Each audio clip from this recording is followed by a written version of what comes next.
So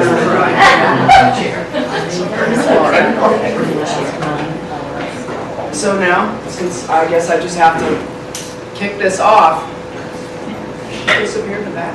Okay. Well, so Michelle asked me to come and talk to everybody. I didn't pick a theme because I think we're in a really interesting time in sport right now. And I thought it would be better to just sort of leave this as an open question and answer type of session. So I would love for you guys just to be brave, and I'll be as straightforward as I am. So, and let's have a conversation about whatever you want to talk about.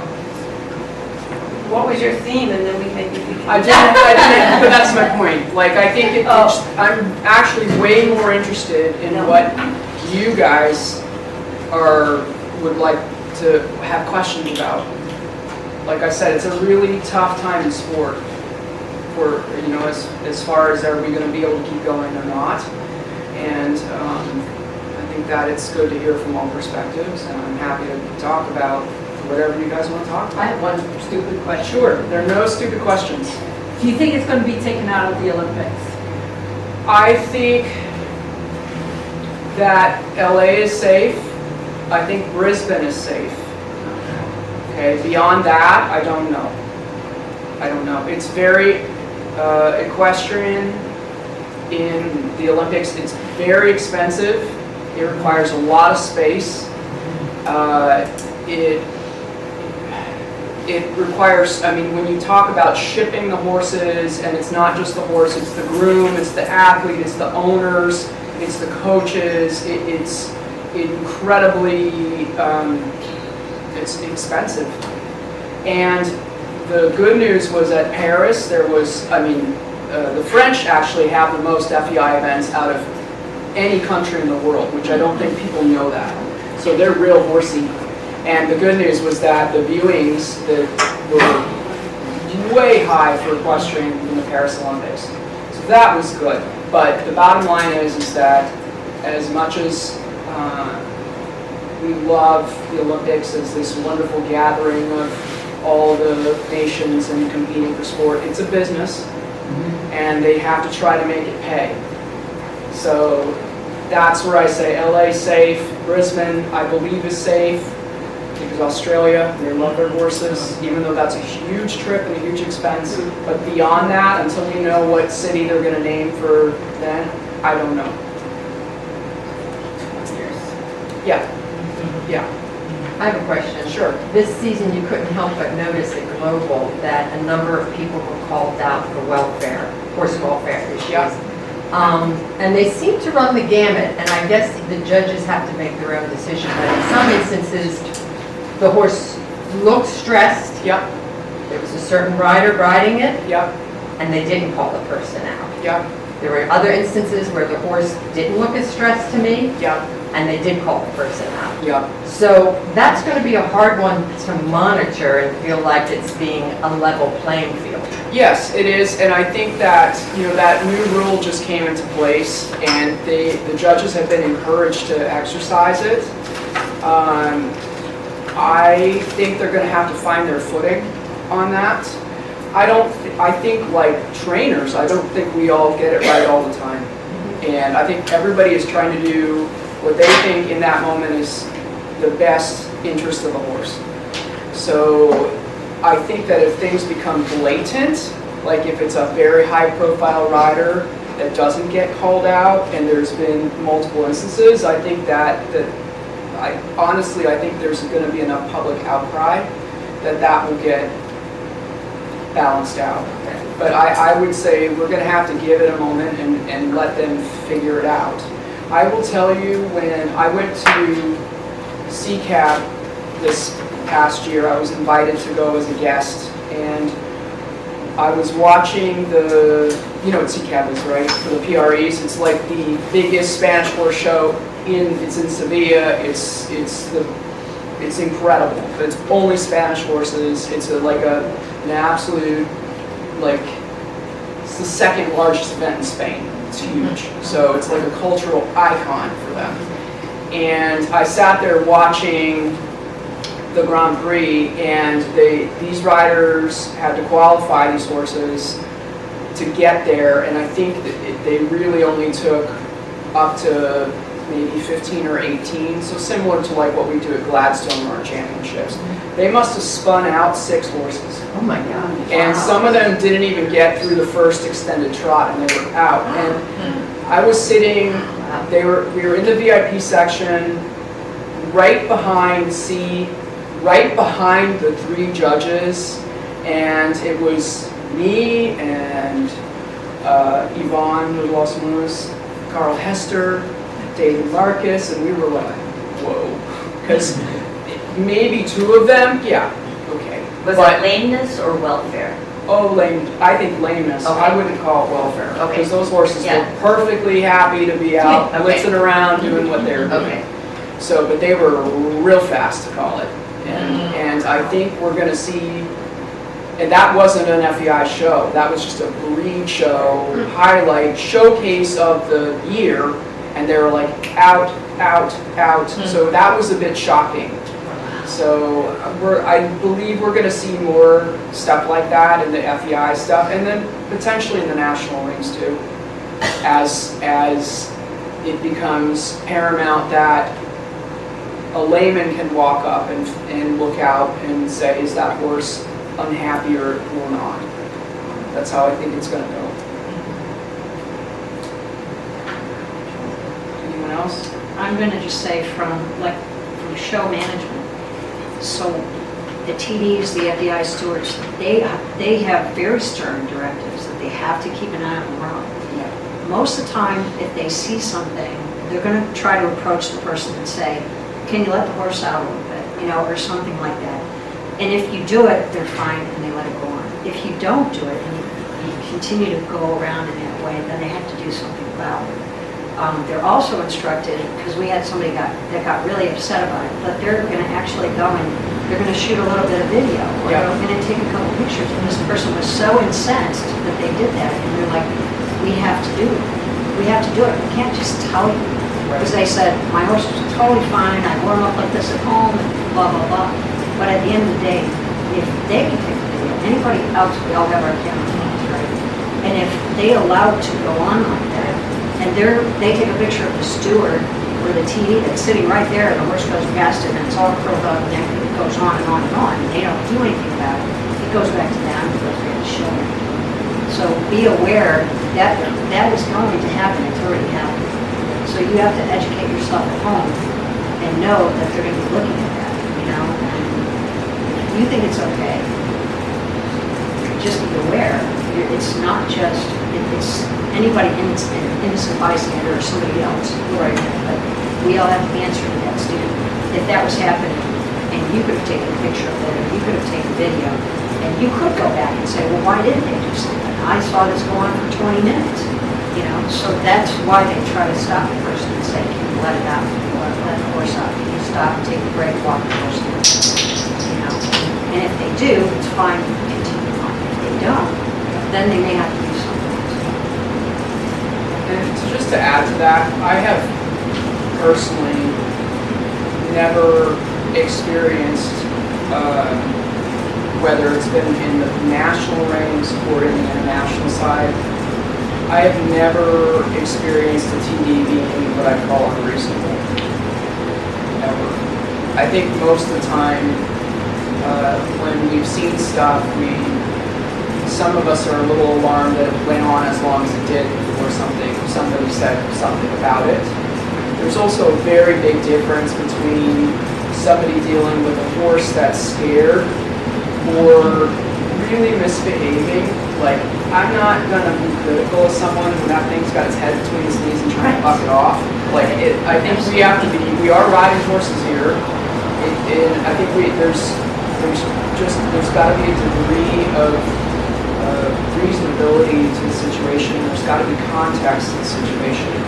That's the other piece too, where I think videos are great and then very dangerous, because you don't know what happened before, you don't know what happened after. So you can take a snippet of somebody in 6 seconds and really, without the context, not know what happened leading up to that moment. So it's but again, what I'm saying is I've never experienced an unreasonable TD. I've always felt like they're on our side, trying to help, not hurt. So, and I am also one of those people that goes up and talks to them, because I think it's better to have a relationship with them, and also, yeah, to be able to communicate with the people that are there, basically to help make sure everything goes okay for you and your horse, and that everyone's following the rules. So I try to be very nice to them, because I think they have a hard job in general. So. On the other side of the coin, the social media, I'm not one of you, obviously, and it just breaks my heart when people take a snippet and bully someone, and I just think you're not helping. And how do you deal with that in your own, I mean, I'm pretty sensitive. I can't imagine how I would feel if somebody said I was doing something like that to my horse. I think what's really difficult, and I'll just flesh this out a bit for you. I used to be much more active on social media. I've really withdrawn. And I started competing again more last year, and then I've started some this season again. And if you pay attention, I never put up anything of my horse, except maybe a very cute little headshot with a ribbon. Nothing. And I'll put my scores up, and I'll post something related to gratitude, because I am super grateful to be able to ride the horses I ride and take them out when I want to, not because I have to, and run it how I want to. And I feel very ethical about what I'm doing, because in my world, I'm doing whatever I think is in my horse's best interest. I understand the professionals that keep up with the social media and have that aspect of it, but then they're really subject to attack. Well, sometimes it's not your choice. I see the FEI.org. Yeah. And they don't police the comments at all. They don't come to you and say, hey, can we put you on? Can we put Adrian on? You're just out there and all of a sudden whack. Yeah. But I'm going to give you a very specific example of something that happened to me last fall. So I was at CCAP and got up one morning and was scrolling through my Facebook, and I looked at, there was a post that came up on a very prominent 5-star judge who I follow. And I looked at the post, and it was a post on Piaf, and they had an example of 3 horses. The riders' heads were cut off, okay? And they were like, one was good Piaf and 2 were bad Piafs. Well, the 3rd horse was my horse, and he wasn't Piafing, he was massaging. And I know exactly the photo, because I know it was exactly in one of his first I2s at Jim Brandon in 2013.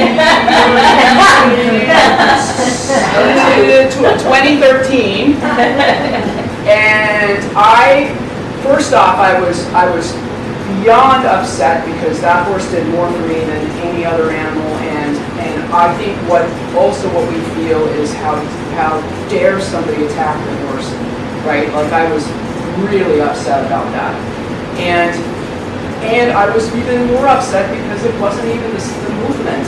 And I'm like, how are you guys biomechanical experts, but you can't tell that that's not a Piaf? And actually, you know who came in to save the day was Robert, because Robert noticed that too, and he was very mad, and he didn't know what horse it was. He was just pissed off that it was massaging and it was a post on Piaf. So what I did is I sent that group, I sent a private message to them, and I said, listen, my name's Allison Brock, I was Roosevelt's rider. I see that you used him as an example of bad piaffe when he was massaging. And I said, I cannot tell you how upsetting it is to see the horse of your lifetime being used as a bad example, especially when he was young and green and weak.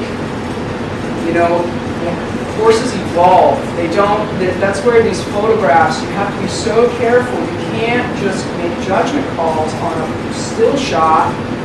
You know, what we're doing is living art. You know, it's moving. So it's a little bit like, I use the example of, you know, if you pause your TV screen and somebody's blinking their eyes and you say, well, their eyes don't work. You know, they can't see. Their eyelids don't work. But the point is, I actually sent them a message, and I just said, I was extremely upset and hurt to see that my horse had been used as a bad example for a movement he's not even doing. And I said, and I would really appreciate it if you would correct that. They sent me back. They were extremely apologetic. They took the post down immediately. They said, the woman that responded to me said, I am so sorry. I didn't review it before we put it up. My assistant put it up, and it's gone. But I felt like I had to do something, and I did it privately. Yeah. I didn't berate them publicly. You know, I also don't want them to look like jerks. But they made a mistake, and I just so happened that I was just scrolling and saw it. Otherwise, I would never have seen it. And but again, Robert was like, "Man, that's not yeah, massage it." So that was fine because he already laid into them so hard it was. But you know, so that's a direct example of something that happened to me fairly recently. And you know, this is the world we live in now. I mean, Ingrid Klimko was getting ripped to shreds yesterday online over one stupid photograph, and you know, I just don't understand it. Yeah. I just don't understand it. So, the addressing these people that are making these comments, or ripping people to shreds, I don't know anything, but I'm like, is it better to ignore than highlight? Oh, I'm a yourself? suffocator. I don't think you should give them any attention at all. Don't click on it, don't respond to it, just suffocate them. Yeah. Because what they want is the fight. Yeah. And they want everyone to get involved and really, and yeah, and that's my way of dealing with it. But that doesn't mean I'm not doing stuff behind the scenes to actively try to get rid of these people. And there's a very prominent one that we are going after. Good. Yeah. Because it's destructive to everybody. Well, and doesn't even get the story straight. No. That's not the point. They just want the It's fire disgusting. drama. Yeah. So I'm big into just take the oxygen out. Don't click on it. Don't feed the fire. And then from the back, go in from the back and try to assault that way. I want to go just back to where the stewards are watching the show or watching the warm-up, and a horse is behind the vertical or is a little high in the neck. I'm a real low-level amateur. I have a horse that is very modern type, warm blood, and if he's out in the paddock, he's like this. So we're working hard to get him over his back, longer and everything, but his conformation is so much like this. Yeah.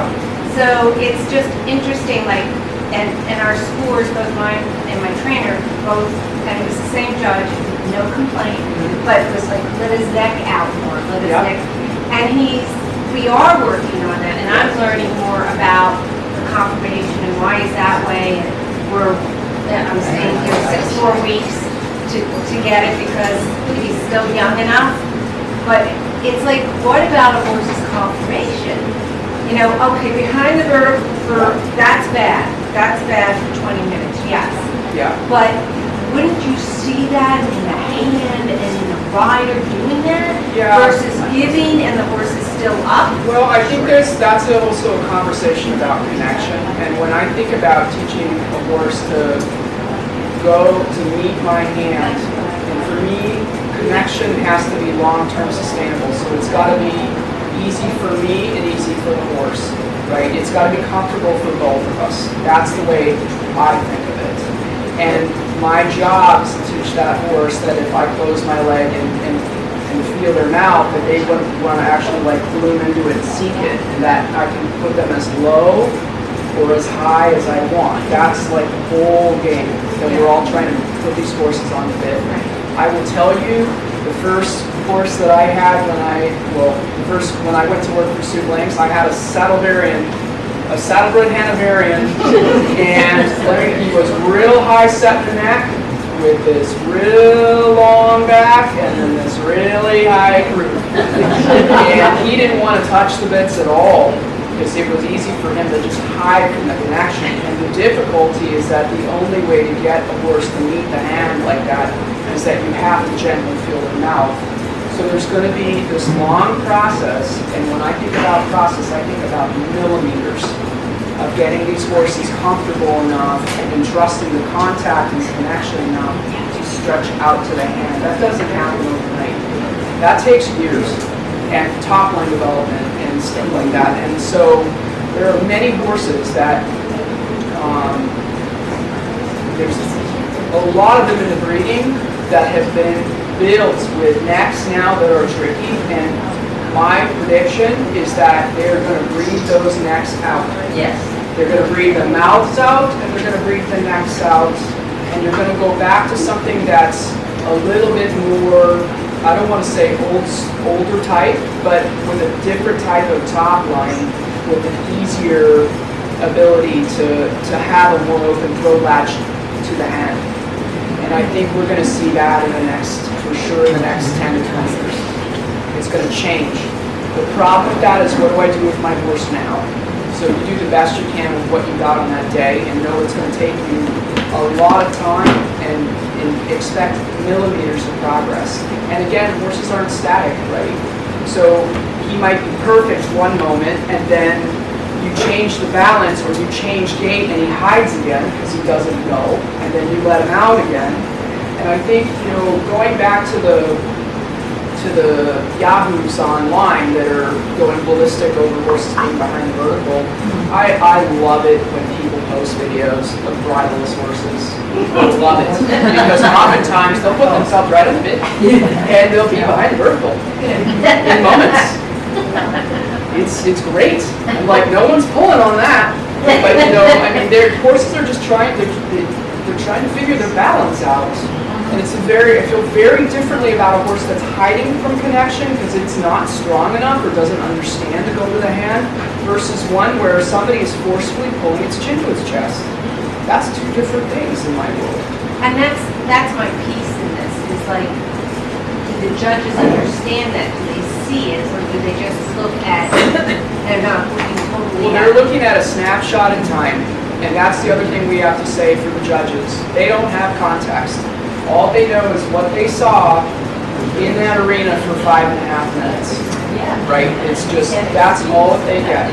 But I'll tell you another thing, you're not going to get that horse to stretch its nose out by just chucking their hand at it every time it gets away from you. That's not connection. It's a false frame. And that's where I think the other place about this is that we have to understand with young horses, and even I think about young FEI horses, they have to be really physically strong and actually understand, they have to be physically able to do what we're asking them to, and that takes a long time for a lot of horses. And you'll see Grand Prix horses that are, they start their career and you're like, okay, well, all right, and then in 4 years you're like, whoa, that thing is a beast. Like, it's totally changed. I think the Verdades is a really good example of that, right? And there you got a Dutch horse, right, he had a real pencil thin neck and was really kind of rangy looking in the beginning, and he got massive and strong and really out to the hand and really connected in a beautiful way. So that only happened through all her good training and work. that horse.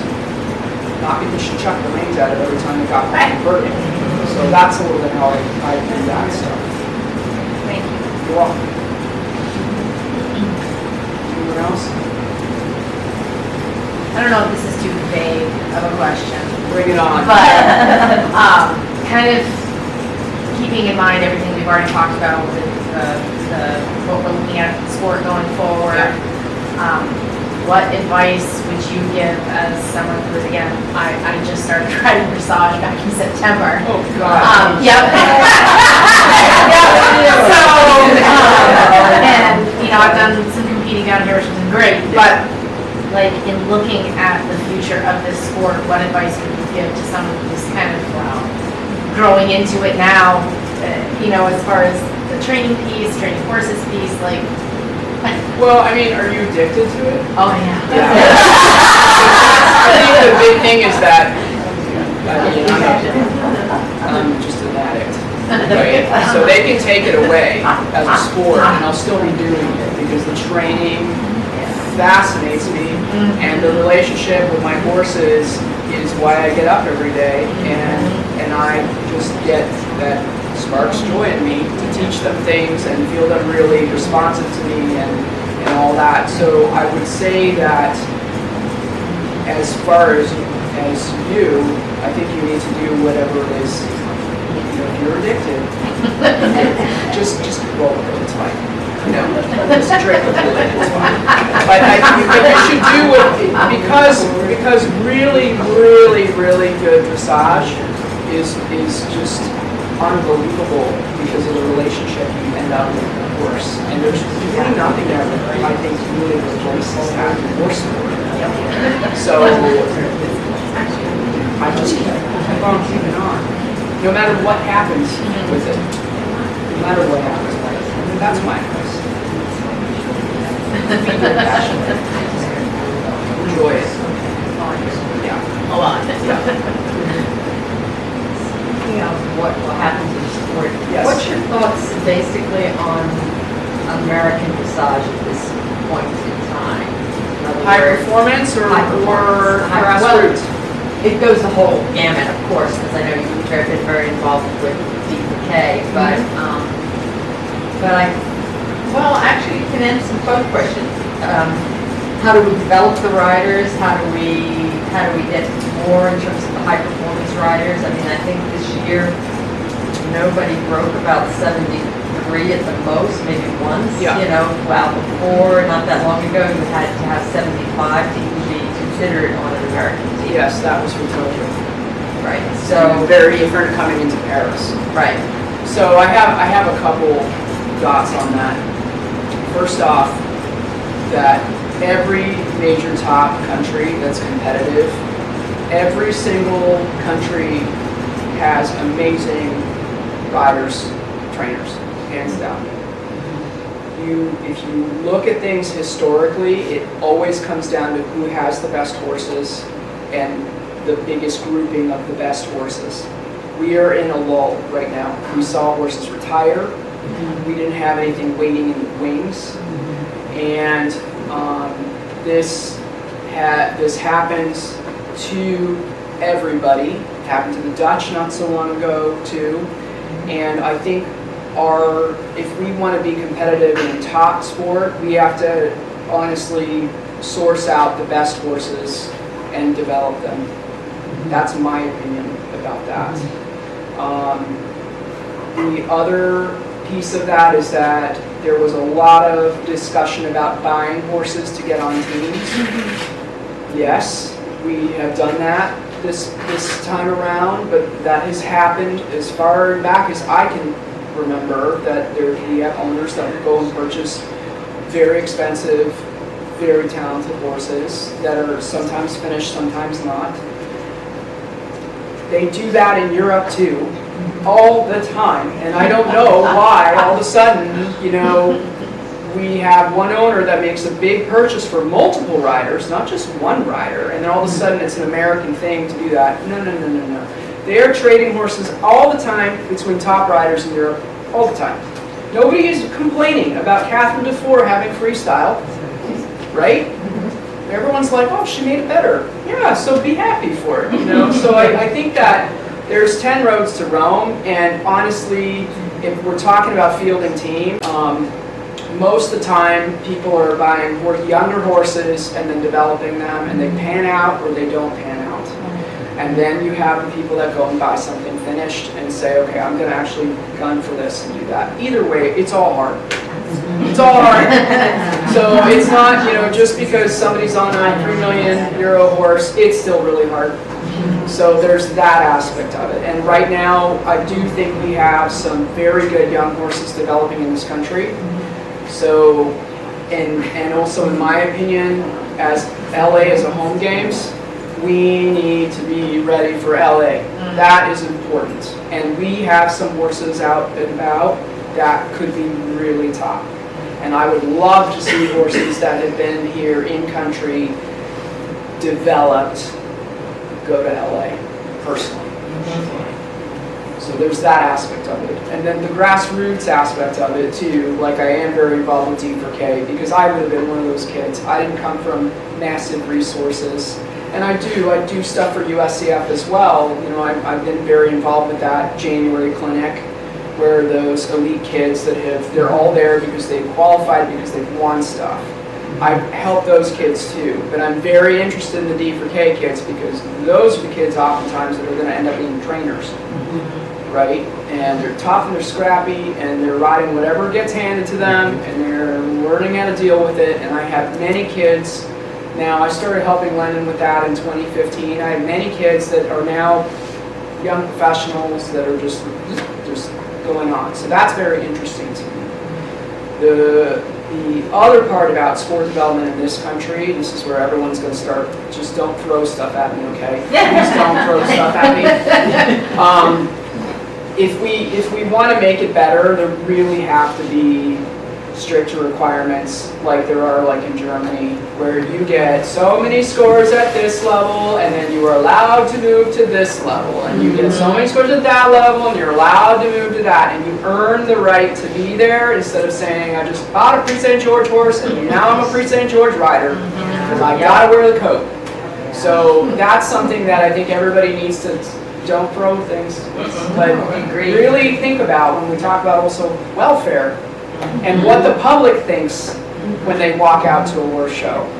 So I want to see horses and riders that are appropriately, mounted for.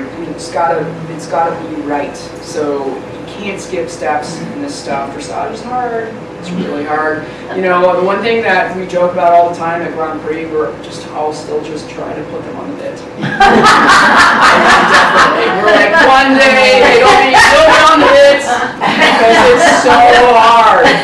But that's the reality of it. You teach them all the things, hopefully as at the pace the horse can handle, and then you spend the next 10 years of their life putting them on the bit. But that's, so that's kind of how I see it. But that's the one thing I would say is that I really feel strongly that if we wanted to make things significantly better in this country, we would implement a system where you earn the right to move up the levels. You didn't just buy the horse and get your little Chabelle on and off you go. Everybody would be happier. And how does that apply to trainers? Well, it's the same though, and this is the other thing too. We're finally, USDF started that instructor program eons ago, and I'm going to just tell you something. When I was 19 years old, 20 years old, I did a lot of the clinics because I thought this seems like a smart thing for me to have. I need to go get certified. It would be good for me moving forward as a professional, learn something, and then I'll have a certificate. Then I got an opportunity to go work for Olympia, and I said, the hell with that. I'm not doing that. I'm going to go with the one that's actively competing and building horses and doing this, and because I want to ride at that level. And that's been the problem with the instructor certification is that it's a good program, but it has to add value to your business. And right now, USCF has started implementing coaching programs. I've been put through a pilot program with 9 other people. They've opened up another coaching program where they're bringing in other professionals. They are going to have to standardize it to a degree because we are one of the few sports that do not make anyone say they have any accreditation to do anything. It's ridiculous. You do not find that in the USOPC. And I was the athlete rep for equestrian for 8 years. That doesn't exist other places, just us. You know, anyone can go hang up their shingles, say, I'm a horse trainer. So, you know, that is another aspect that's going to have to get fixed in this country. And I will say the powers that be are very aware of that. Very aware of that. So, it's happening. Nothing happens fast. That's the one thing I learned about in governance.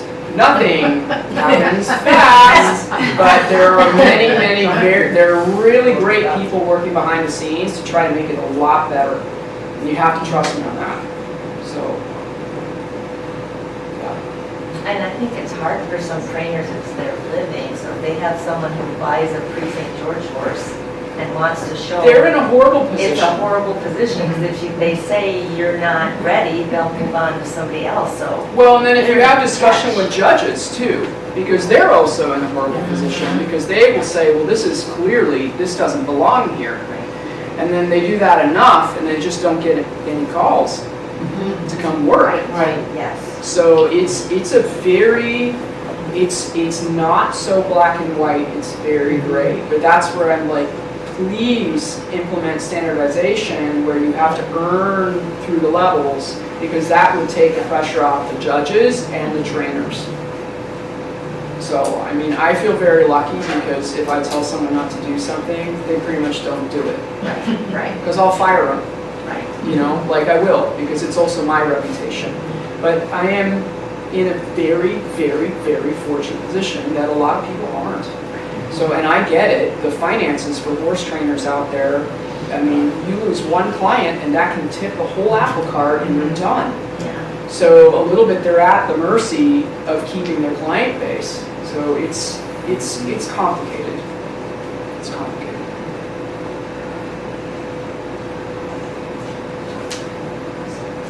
Anything else? Silenced everyone. So what are your plans for the next year or two with your horses? Well, Although I know you never know, but. yeah, I do what I want. That's what I'm going to say. So, you know, I personally don't have any interest in showing FEI right now. I'm coaching a lot of people. I'm a little bit hanging back to see how the FEI evolves.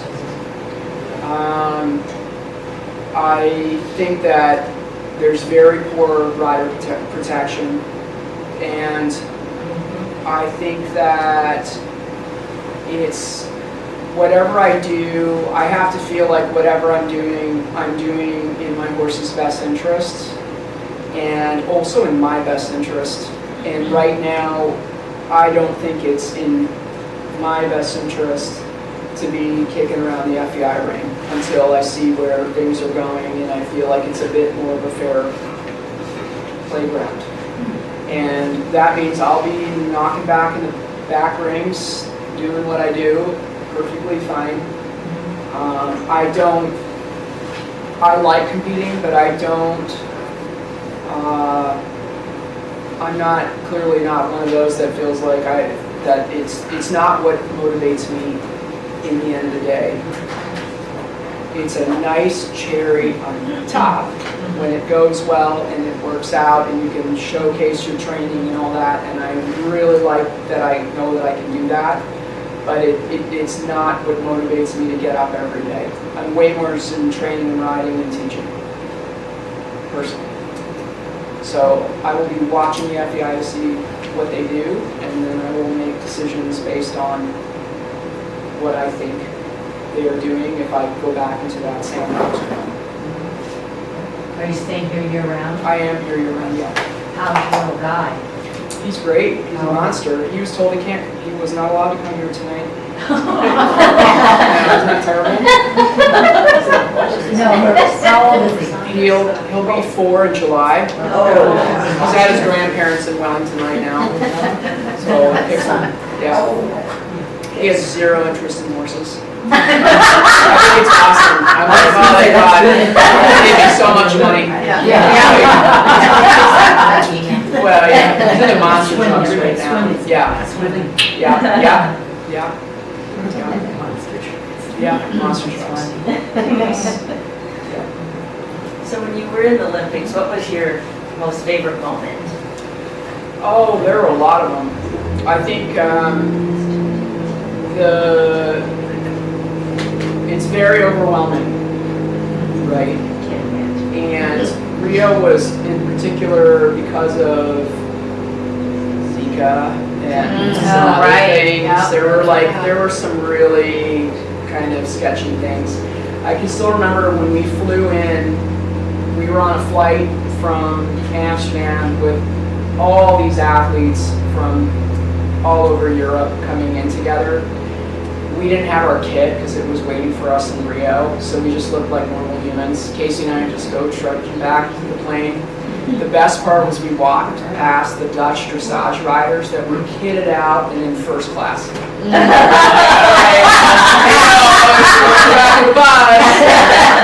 Enjoy your champagne. But I can still remember descending down into Rio, and I had never been to Brazil before, and it was sort of dusk, and there were fires everywhere, and we felt like we were just descending into hell, because that's what it looked like with the sun going down and everything. And then we get there, and there's military with machine guns like every 20 feet. It was really, you felt like you were in a war zone, and it was really eerie for the first 48 hours, and you just stop noticing because they're just becoming part of us. They're just there. But I think for me, like one of the highlights was we did not stay at the Olympic Village. We stayed closer to where the horses were, which was better because it's very easy to get completely distracted and overwhelmed in those environments. But we did get to go to the opening ceremony, so they took us to the Olympic Village and loaded all the American athletes together in all these buses. There were 500 some on. It was a lot, yeah. And then walking into the stadium, like I'll never forget it because you come in through the start tunnel and it's like, boom. And it was really, that was quite fantastic as something, being part of a broader, being part of Team USA was a big deal. I got to meet Michael Phelps. There were a lot, there were a lot of, it was cool, because you see these people, but then you like actually see these people. So that was really great. And you're one of them. Yeah, I know. They got to meet you. They don't see it that way. They should, because they couldn't ride your horse. This is true. You could swim in their what they do. We could jump in. But the venue, the horse venue was quite nice. So we felt really, once we got there, it was really well set up and very relaxed about that. My horse did stop sweating when I was there, and so I literally, everyone was going to see the Jesus on the Hill, and I was at the vet clinic with my horse while he was running fluids, and they're like, "Don't worry, you just get to tack walk him. We'll let you trot him a little bit before the jog, and then we'll make a decision." And I was at that point very worried because, they basically sent us a week out before competition and all that. My horse I couldn't really ride it. And, so I was upset, just worried. So Kira Kirkland comes up and she says, "Don't worry, Allie. See all those idiots out there? They're all overtraining. They're all making their horses super tired. Your horse is going to be fine. He'll be fresh. Don't worry about it." And I thought, well, that's probably a better way to think about it. And he went through the jog and ran me off the runway like it was good because he was awful that way, and I thought it was fun. And then basically, we trotted them all up the next morning, and I was first one in, and they were like, "Yep, you're going, go." So, that was a bit nerve-wracking because, you know, it's not, and I think that's the thing about those big events is that things don't go to plan. And you must be able to cope with it, and you must be resilient in that situation. And I never expected that horse to make it to the final. My Grand Prix wasn't my best ride, my special was. So Casey and I both contributed to that medal because her Grand Prix was better than mine, and my special was better than hers. And then I got sent on to the freestyle, which I hadn't practiced. So there's that. It wasn't my fault. Okay? So, you know, we get these horse shows that you have to do your continuing preparation, and then also, you know, they want to see you run head-to-head in Europe and then name the team after 2 of them. And at Compiègne, I was named to the Nations Cup team, and it was Laura, Casey, myself, and Shelley. Yeah, Shelley. And no, I don't know. It's a long time ago. The point being is that we got through the Grand Prix and we were standing in first place, and then it rained so hard they had to just call the Nations Cup. We didn't even do a special or a freestyle. They just had to call it because the arena was like literally like floating away. So the next show, and I was at that, I was going to run a special with the thought process, and then I'd run a freestyle if I was named to the Rotterdam team or whatever. The next Nations Cup was Rotterdam, and I was going to be named to the team. Except Robert told me, he's like, if you're named to the team, you have to run a freestyle because I want the other guys to do the special. And I said, there's no way I'm going to an Olympic Games and not running a special before we ship out. Like, I am not doing that. So I opted to not be on the team and go and do the 3-star instead, so I can do the special. So, you know, there's some strategy involved with that too. And again, you know, things don't go to plan. I really almost had a severe accident the morning of the special at Rotterdam. I always tack-locked my horse, and they were doing sound checks, and the speaker system was like it is at Global, where they have them hanging right by the arena, and I was literally on my first lap of walking my horse around, and at M, the music changed and came on super loud, and he was a very cold-backed, sound-sensitive horse anyways, and he took off bucking. We scattered 15 people that were standing in the middle of the arena doing sound checks. They all ran. No, he was bucking. Robert was laughing hysterically. You know when you're like scared and you start laughing in that way? It was really, really bad, and I think the only reason I stayed on him was because I knew him so well, and I knew how to go with him. And I got him pulled up around A, finally. And all I could think to myself as this was happening, besides, oh shit, you better stay on, was, oh shit, if you fall off, this horse is going to go running through the woods at Rotterdam and hurt himself. Right, so that was a moment. So then, of course, you know, he was just supposed to tack walk. I had to hop off of him, make sure he was okay, then take him to the indoor and school him a little bit. And, you know, he was tired. It's hard to buck like that. No joke. And then he did the special that afternoon, and it was perfectly fine, maybe lacking a little energy. You know, that's the type of stuff that you can't. If you start thinking you know how those tours are going to go, you just don't. You just don't, and you have to really be, like I said, be able to cope and be resilient, and then be fluid. You know, just adjustable, because it's just not going to go how you think it's going to go. And I can promise you, if we put anyone else up here that's done those things, they would say the exact same thing. And those are the stories that people don't know about, right? So, yeah. That's because you guys make it look easy. Yeah. Yeah, it's hard. Or you just don't want to fall down. There's that too. Yeah, I really didn't want to fall off. I have a funny side note about that. So Emily Schultens was one of the riders that I scattered. And she rode Apache. And Apache was, in my opinion, a really difficult stallion. He was super hormonal. He wanted to have 5 legs all the time. She'd have to warm up in a corner by herself. I don't know if anybody remembers from Tryon how awful he was.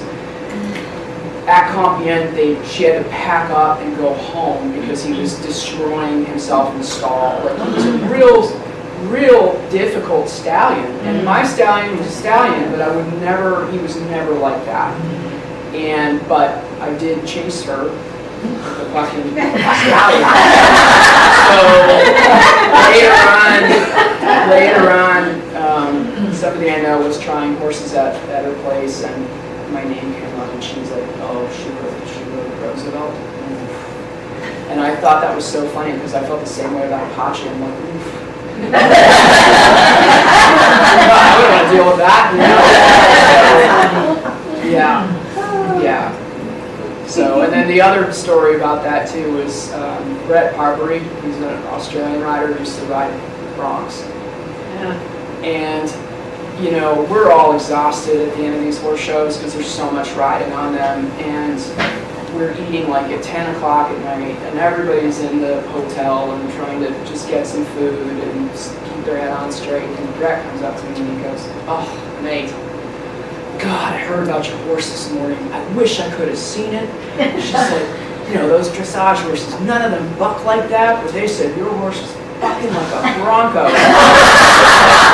don't know. This is meant to be a compliment.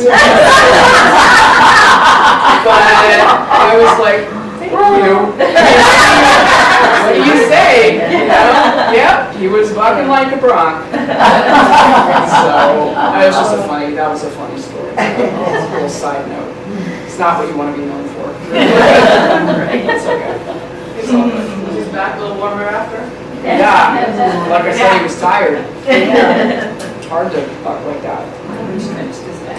Something like that. Stretch mine too.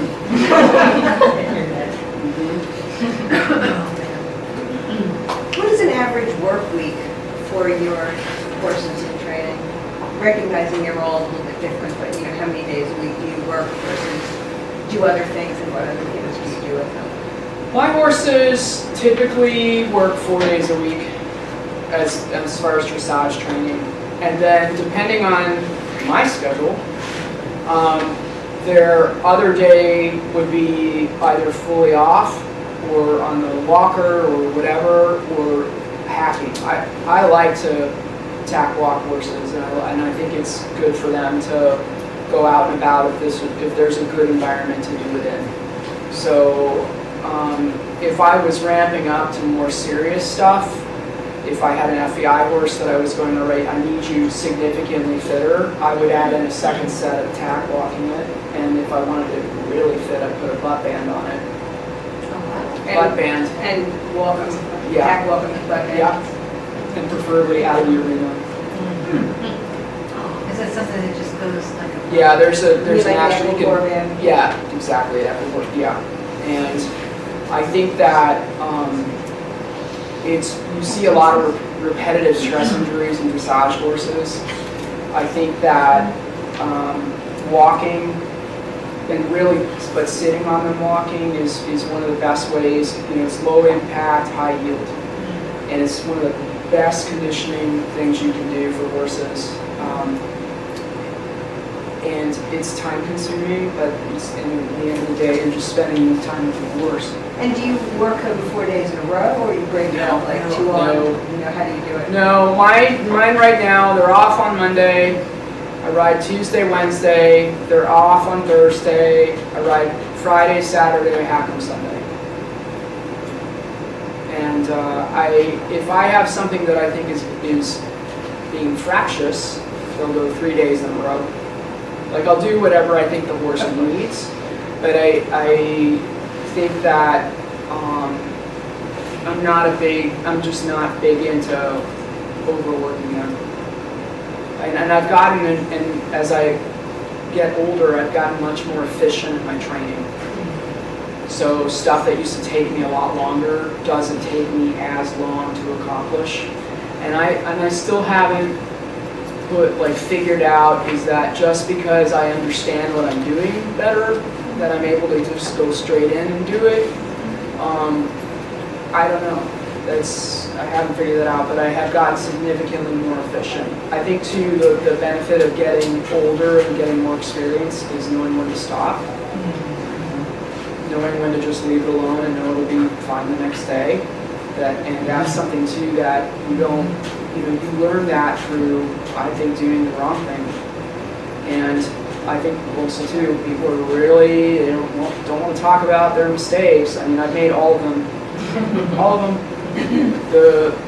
I think it's also, especially with young people too, I mean, there's a maturity point as well. Like, you couldn't pay me to be in my 20s again. It gets a little bit better in your 30s. I feel like in my 40s it's wonderful. But there's a learning curve to all this stuff too, and that's where I think I'm more interested in showing empathy to people that don't necessarily get it right. Like, I think that there are a lot of training decisions made that are poor based on frustration, which leads to anger and ambition. Robert pointed that out at that one talk he did, and then fear too. I think that those kind of three things can really, and ignorance, right? Like, there is really this place, and that's why I think we seek out outside information and coaching and read stuff, and now everyone has access to the internet, so you don't need a trainer anymore. You just go online and take a training course and just, but I think a lot of poor decisions are made just because you just don't know better, right? And then you couple on a little frustration or that, oh, I got to get this done, ambition, or I've got this workshop coming up in a week, and then I think that's how I think. And training's changed over time too. A lot. Well, and horses have changed. A lot. Yeah. So that's kind of also how I So think. how many horses do you train in a day? I have a really weird life. So, because I work for a private family, and I've worked for them for 20 years. And I have, at any point, usually 2 or 3 horses that I'm dealing with myself, that are my horses that I'm developing and doing stuff with. And then I have Adrian Wave. Hi, say hi, everybody. So she's been with me for like 18 years. Oh, wow. As my assistant, right-hand man, can't live without you, whole 9 yards. I would just die. Don't ever leave. And so Adrian has horses that she's developing, and then I have horses for my boss, and then I usually have some kids that are working for me too, but it's a very small program. So I don't run a training operation. If I do training horses at all, they're not part of my herd, and I literally show up. The management is all on whoever has them, and I show up and I train them and I leave. And I do more of that in the summertime because I get all these phone calls from my buddies going to Europe going, oh, are you going to be home this summer? Can you ride this one for me while I'm gone for 3 months? So I'll do that type of stuff. But that's kind of how I run my thing. I have a lot of students, and most of them are professionals. So they don't need round-the-clock care. They need someone to come in and say, right, you're on track, or you're not on track, let's do this, see you in a week. So and that means I have a very broad range of influence. And then I prioritize my business based on who's doing what when. So the international Grand Prix riders get first priority. Then for me, it becomes the national Grand Prix riders. Then it goes to the international small tour riders. Then it goes down. I work my way down that way. So and if Len Gray calls me to do something, I just drop everything and do it. Because you're not going to tell her no. Right? You can try. Yeah, I just would rather not.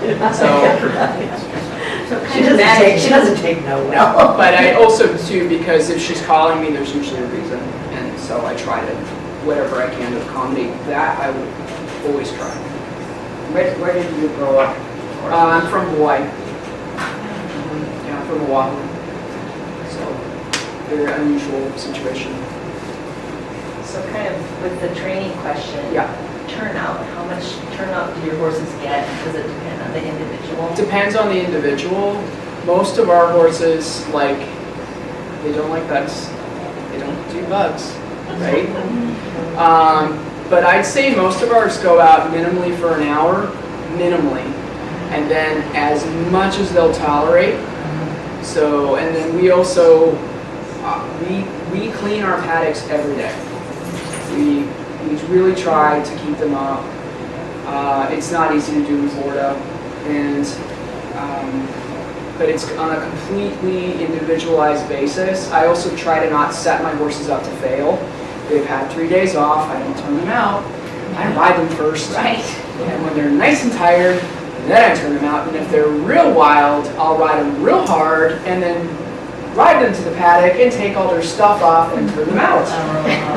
We have water in our paddocks, so you know if they need to just like click down and click down and click down. So it's about don't set them up to fail.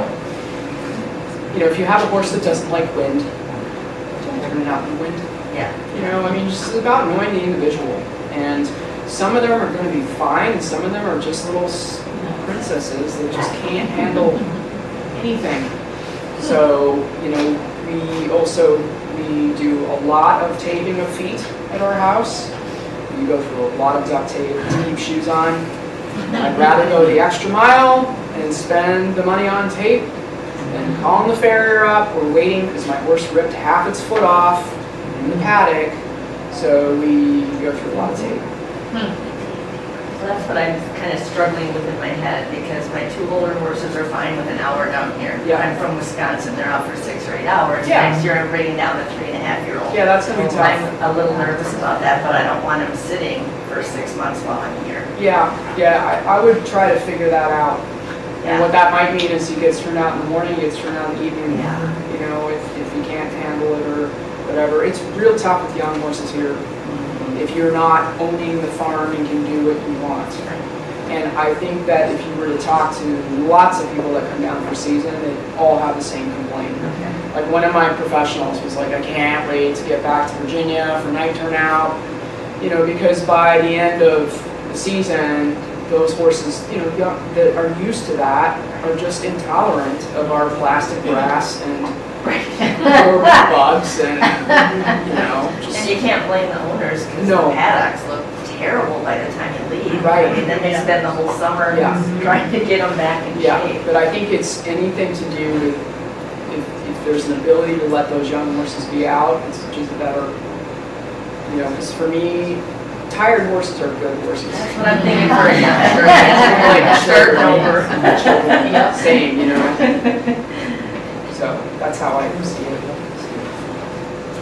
If you could ride any horse. Totalus. Yeah. All right, just because you answered so quickly. Second choice? Mm, How to make it a little harder? That's a little hard. Really. No. And why toilets? Maybe while you're. And why not Fred Road? Why not? I just love the look of Totalus. I just love that horse. And you know, it's funny, I went back and watched one of Edward's Grand Prix from 2010. It wasn't at Weg, it was at Aachen. And he got an 83. And I looked at it and it was a mess, honestly. Like when I really looked at it, I was like, wow. Wow, they liked a lot. You would never pee off close to on the spot, ever. It was like just traveling right around. The changes were just winging around. You know, there was a lot of mess to it, but just I love the look of that horse, and I love the way, the lightness that it looked with Edward. Like they just looked totally, and that horse always looked happy. You know, just ears up, mouth quiet, tail quiet, and just expressive and powerful and happy to be there and elastic. So I used to watch the video, the Grand Prix from Weg in 2010 a lot before I would compete.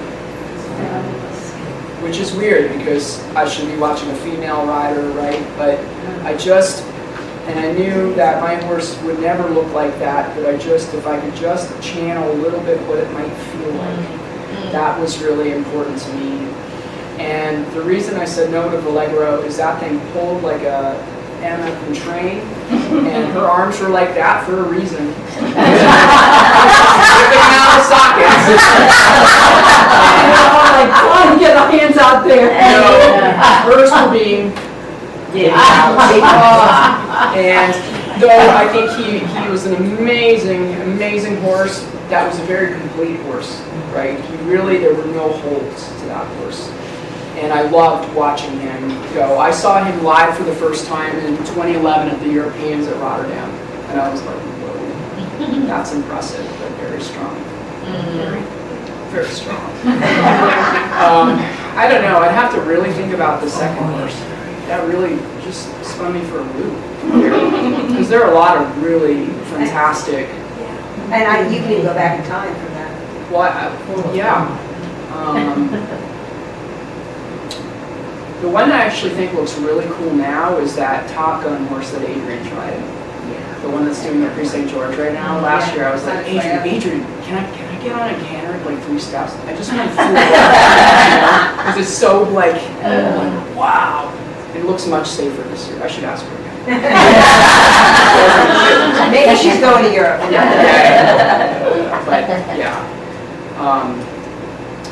I actually, the one that would be, I think, fun to sit on one time is Maxima Bella. Just to feel that mare's like power in the Piaffe massage. I mean, she just looks fun. Oh yeah. She looks like an oversized Spanish horse in a way, right? She's got that big old stallion neck, and apparently she's sway backed. So it's like great. And but she looks fun. And I think that's what you look at. Like I would go, what would that feel like? And she looks happy doing it. It must be incredible to sit on a horse like that. So, yeah.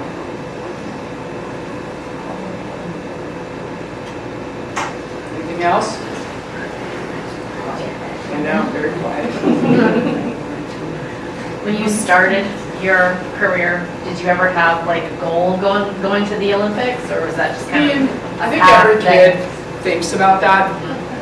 What I realized really early on was that it was more important to have very, very specific goals. And it became very important to me to train my own horse. And it was very important to me to become a well over 70% international rider on my own horse. So there was a lot of, that's very specific. Going to the Olympics is a byproduct of the quality of what you're doing, right? And having the right horse, and the sun and the moon and the stars have to align, because timing is everything. And had Salvino been ready a year before, I would not have gone to Rio. Olivia Lagoy-Welts, who's a dear friend of mine with Lono, that horse, hands down, if COVID hadn't happened, she would have gone to the 2020 Olympics. She was number 3 in the country. She qualified for the World Cup twice, and because COVID and then the EHB missed out on it. Timing is everything. So I think, I think it's important. I think that we make plans and horses change them, so you have to be flexible. And also too, I can't tell you how many people, like you go to an Olympic Games and you see horses that don't pass the job. My buddy Will Coleman showed up to Paris with 2 horses and didn't start either of them. Stuff happens. So like in the end, and it's tough because you put everything towards these big events, but in the end of the day, you better be okay enough if it doesn't happen. And interestingly enough, I called Will before we shipped out from Belgium to Rio, and I said, Will, do you have any advice for me? He said yes. He said, try to make time to find a quiet place so that you can stay focused, because it can be very overwhelming. very right about that. He said, secondly, he said, just remember that just because you're going, these games don't always go how we hope they're going to go, and be okay with that. You know, you will do other things beyond that. And I was very lucky, it went very well for us. But I thought that was excellent advice, and advice that I've passed on to some of my students when things aren't going well. Because it's very easy to think it is a horse show. We're not curing cancer. You know, there will be another one. And the other piece of that too is that people don't, I think it's easy to think that people go home and remember everything that you did. Nobody cares. Right? Like it's in and out. It's they're on to the next thing. It's fine. So I think that's important too, is to be immune to that kind of stuff. So. You were talking about a qualification system for moving up. Yes. 2 questions. One, do you think that will happen, and if so, when? That was actually one question. And the second part was, if you got to say the way you wanted to see it, where would you put the qualification scores? You just talked about wanting to be an over 70% international rider. So where would Yes. you So are put we it? talking about national, like Yes, USDF? Yeah. Boy, I would put it at minimally 68%. Minimum. Per level, or would you drop that as you went higher? Per level. If you want to make people really, really, really good. And the problem with all that, though, too, is that it comes down to the horses. And the judges? Well, but the point is, I think we could fill this room with judges and say, hey, would you like to see really accurate, precise, technically correct riding? And they'd probably all go, yes. And thank you. And thank you for sitting on your horse properly and, you know, and looking for that harmonious picture. I mean, I think judges are very happy to reward something if it's correct. At least that's been my experience. And this is a very hard town to compete in because there are a lot of very good horses in this town. And it's in very good riders. Right, so this is not what I call normal USA dressage. This is a weird spot where I've also lived in the Midwest and grew up in Hawaii and I've been around, and so right, it's not the same. So, but I still think that it's possible to say, really get it at this at 68. 68% is still 70 is good. So that's where I sort of think it could be. And then if you want to get a little bit nicer, then you say for the adult amateur 66%, but not 65 and not 62 and not 60. All right, so here's the next part. I was looking at some of the scores at WEC last weekend. Yeah. And I forget which class it was, but the judges were widely disparate in there. Was it an international class? I think it was a CDO. No, it was the national. It was the national? The national, like, precinct Precinct Georgia. Georgia. Like, So one were there person two got judges? 59 and the other got it 71. Yeah, that's bad. That's Well, I'm gonna tell you that when stuff like that happens, they go under quite a bit of review. And if you're an international judge, you get a little tick on your, I mean, they really come And after it wasn't you. just that one horse, it was Yeah. a bunch of them. So- The, But there were only 2 of them, right? there were only 2. Yeah, I mean, I had a student last week get a 63 and a 71 from the same test.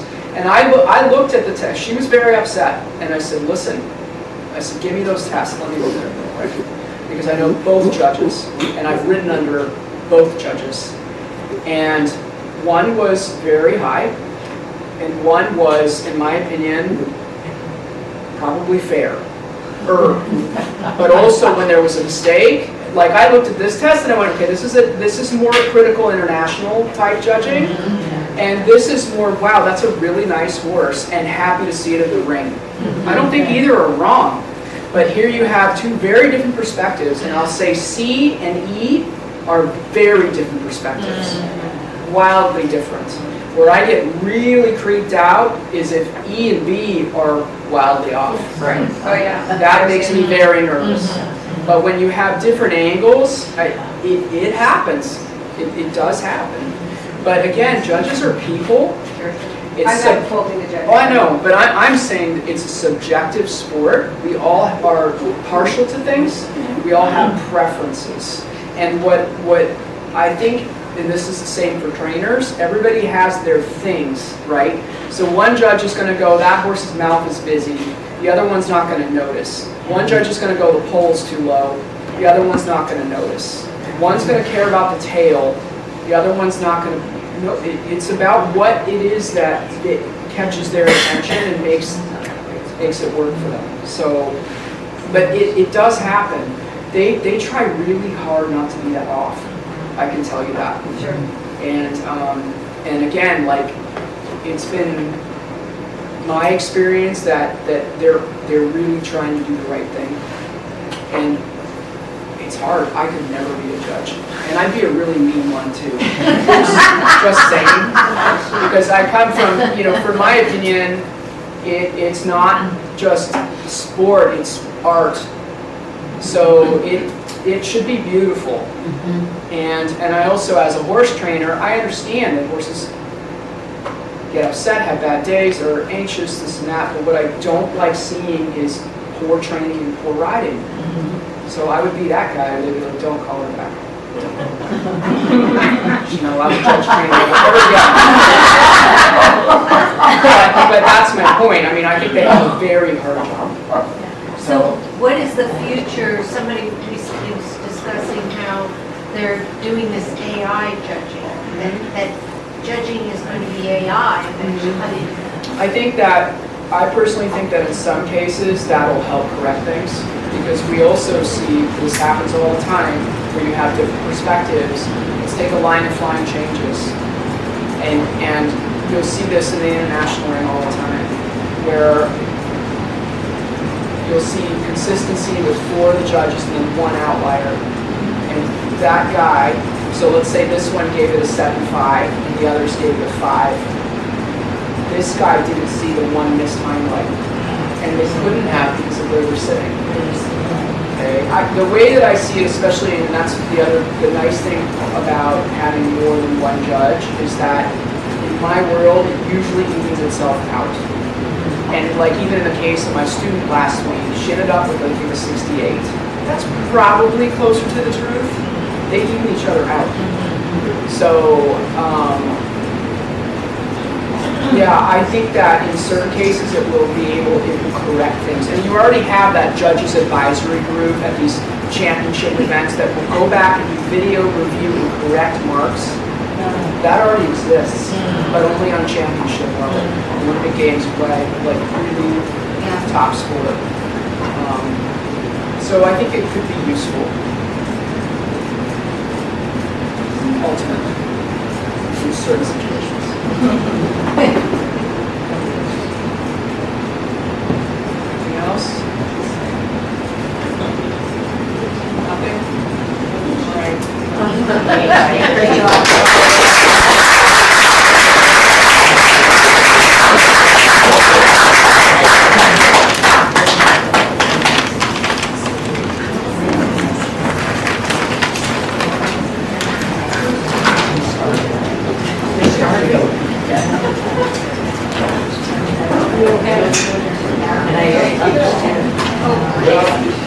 And we get to move on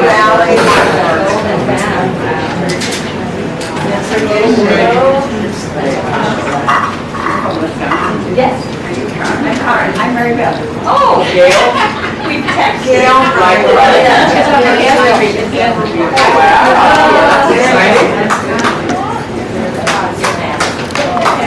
Are you from? Congratulations. Oh, okay. We were not too far, 40 years ago. We competed. I had made how old 40 years ago.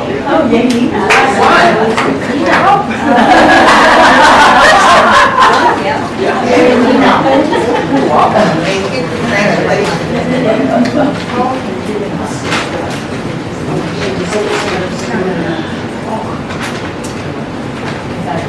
Tyrell.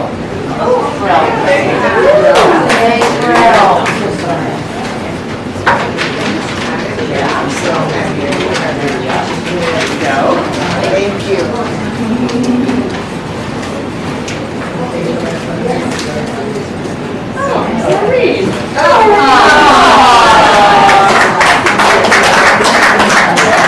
Thank you everyone for joining us on our last drop top.